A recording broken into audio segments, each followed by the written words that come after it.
ആദരണീയരായ വിധികർത്താക്കളെ, ബഹുമാനപ്പെട്ട ഗുരുജനങ്ങളെ, പ്രിയപ്പെട്ട കൂട്ടുകാരെ, അഹിംസയുടെ അത്ഭുതമായ ഗാന്ധി 156 വർഷം മുമ്പ് 1869 ഒക്ടോബർ 2 ഗുജറാത്തിലെ പോർബന്തറിൽ പിറന്ന മോഹൻദാസ് കരംചന്ദ് ഗാന്ധി എന്ന മഹാത്മജിയുടെ ഓർമ്മ ഇന്ത്യ എന്ന ഉപഭൂഖണ്ഡത്തെ മാത്രമല്ല, ലോകത്തിലെ സമാധാനകാംക്ഷികളായ സഹോദരങ്ങളുടെ എല്ലാം ഹൃദയങ്ങളെ ത്രസിപ്പിക്കുന്നുണ്ട്.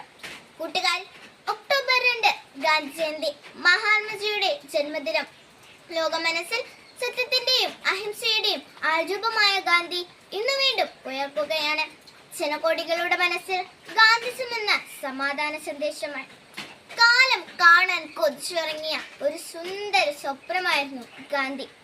രാജഭരണം ആഭരണമണിയിച്ച ഇന്ത്യയുടെ ചരിത്രത്തിൽ നാട്ടുരാജ്യങ്ങളുടെ കലഹങ്ങൾക്കിടയിലൂടെ വ്യവസായ കണ്ണുമായി നുഴഞ്ഞു കയറിയ വിദേശ ശക്തികളെ അഹിംസയുടെ മാർഗത്തിലൂടെ തുരത്താൻ പിറവിയെടുത്ത പ്രവാചക ജന്മമാണ് ഗാന്ധി. നിങ്ങളെ ഞാൻ അക്രമം പഠിപ്പിക്കുകയില്ല, കാരണം അതിൽ ഞാൻ വിശ്വസിക്കുന്നില്ല.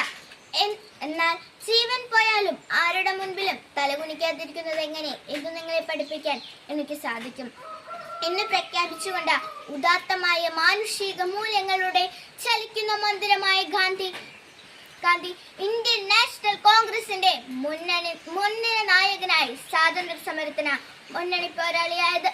ഹിന്ദുത്സവവും ജൈനിസവും ക്രിസ്ത്യതയും ഏറെ സ്വാധീനം ചെലുത്തിയ ഗാന്ധി മനസ്സിൽ ഭഗവത്ഗീതയും വിശുദ്ധ ബൈബിളിലെ അഷ്ടഭാഗ്യങ്ങളും ദേവസ്വരമായി.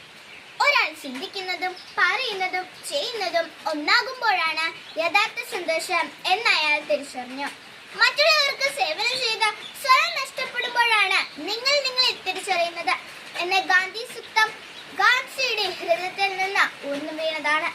ഭാരതത്തിന്റെ ഭാവവും രാഗവും താളവും തന്റെ ഉപവാസത്തിലും പ്രാർത്ഥനയിലും സത്യാഗ്രഹത്തിലും വെളിപ്പെടുത്തിയ ഗാന്ധിജിക്ക് ഏറെ ശിഷ്യഗണങ്ങൾ ഉണ്ടായി. ആചാര്യ വിനോബാവെ, സർദാർ വല്ലഭായ് പട്ടേൽ, മീരാ ബഹൻ, CF ആൻഡ്രൂസ്, നർഹരി പരീഖ്, രവിശങ്കർ വ്യാസ്, ഖാൻ അബ്ദുൾ ഗഫൂർ ഖാൻ തുടങ്ങിയ പ്രമുഖർ ഗാന്ധിസത്തിന്റെ അധ്യാപകരായപ്പോൾ ഗാന്ധിജി കാലം രുചിച്ചറിഞ്ഞ് ഇന്ത്യയുടെ ഉപ്പുരസമായി. ഗാന്ധി ജയന്തി നമുക്ക് സേവന ദിനമാണ്. മുൻപ് ഇത് സേവന വാരമായിരുന്നു. ക്ലാസ്സിലെയും മുറ്റത്തെയും കടലാസ് നീക്കിയും പുല്ല് പറിച്ചും കല്ല് പെറുക്കിയും മാത്രം നമ്മൾ ഈ ദിനം ആചരിക്കരുത്. ഭാരതീയന്റെ സാമൂഹിക വളർച്ചയിൽ തടസ്സമായി കിടക്കുന്ന എല്ലാ ചിത്രവാസനകളെയും നമ്മൾ തുടച്ചു നീക്കണം.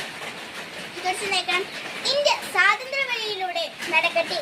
അതിനായി നമ്മുടെ സ്കൂളും ക്ലാസും പരിസരവും നമുക്ക് ലഹരി വിമുക്തമാക്കാം. നമ്മിലെ ദുശീലങ്ങളുടെയും ദുഷ്ടമൂല്യങ്ങളുടെയും ജീർണിപ്പുകൾ